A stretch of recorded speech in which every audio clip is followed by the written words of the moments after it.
రాజన్న సిరిసిల్ల జిల్లా కోనరావుపేట మండల కేంద్రంలో ఆటో డ్రైవర్ యూనియన్ ఆధ్వర్యంలో బీఆర్ఎస్ వర్కింగ్ ప్రెసిడెంట్ స్థానిక ఎమ్మెల్యే కేటీఆర్ చిత్రపటానికి పాలాభిషేకం చేశారు. అయితే జిల్లాలోని 5,000 మంది ఆటో వాహనాలకు 5 లక్షల బీమా పాలసీ డబ్బులు తానే స్వయంగా చెల్లిస్తానని కేసీఆర్ ఇటీవల ప్రకటించడంపై హర్షం వ్యక్తం చేశారు.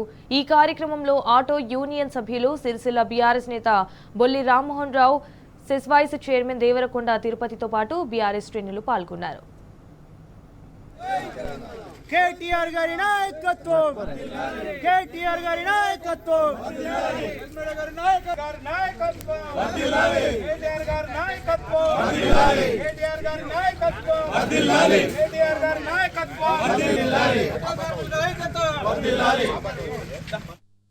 కేటీఆర్ సారు ఒక రాజన్న సిరిసిల్ల జిల్లాకు 5,000 మందికి ఆయన సొంత డబ్బులతోటి బీమా కల్పించడం జరిగింది.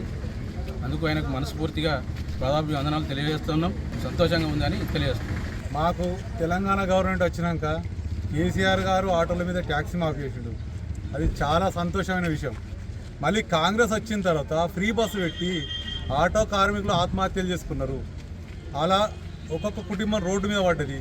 అది గ్రహించిన కేటీఆర్ గారు ఆటో కార్మికుల కోసం ప్రమాద బీమా కింద 5 లక్షల రూపాయలు ఒక్కొక్కరికి ఆయన సొంత డబ్బులతోటి ప్రతి ఒక్క సభ్యుని కార్మికునికి 5 లక్షల బీమా, రేపటి కల్లా చనిపోతే 5 లక్షల బీమా రావడానికి ఆయన సొంత ప్రయత్నం చేసిండు. కాబట్టి దానికి మా ఆటో యూనియన్ తరఫున అందరం హర్షం వ్యక్తం చేస్తున్నాం. ఆయనకు ధన్యవాదాలు చెప్తున్నాం. కోనరావుపేట మండల్ ఆటో యూనియన్ ఆధ్వర్యం లోపల గౌరవనీయులు పెద్దలు మాజీ మంత్రివర్యులు సిరిసిల్ల శాసనసభ్యులైనటువంటి కల్వకుంట్ల తారక రామారావు గారికి పాలాభిషేకం చేయడం జరుగుతూ ఉంది.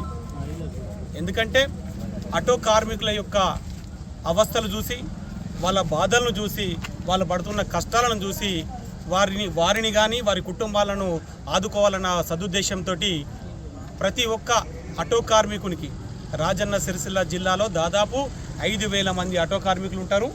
ప్రతి ఒక్క ఆటో కార్మికునికి ప్రమాద బీమాను 5 లక్షల ప్రమాద బీమాను ఏర్పాటు చేయడం జరుగుతూ ఉందని మొన్న గౌరవనీయులు కేటీఆర్ గారు చెప్పడం జరిగింది. ఆ సందర్భాన్ని పురస్కరించుకొని ఈరోజు వీరందరూ ఆటో కార్మికులు అందరూ కూడా గౌరవనీయులు పెద్దలు కేటీఆర్ గారికి పాలాభిషేకం చేయడం జరిగింది. ఈ ప్రభుత్వం వచ్చిన తర్వాత ఆటో కార్మికుల పరిస్థితి ఎట్లా ఉందంటే, మహిళలకు ఉచిత బస్సు ప్రయాణం ఏర్పాటు చేసినప్పుడు దాన్ని మేము వ్యతిరేకం చేస్తలేం. కానీ మీరు అధికారంలోకి వచ్చేటప్పుడు ప్రతి ఒక్క ఆటో కార్మికునికి నెలకు 1,000 రూపాయలు, సంవత్సరానికి 12,000 రూపాయలు ఇస్తానని చెప్పి మీరు హామీ ఇచ్చారు. ఏమైంది? ఇప్పటి వరకలా దుడ్డు కొత్త ఇచ్చిన పాపన లేదు, కానీ వాళ్ళని దేగడం లేదు. ఇప్పుడు ప్రమాద బీమాను ఎగ్గొట్టిర్రు.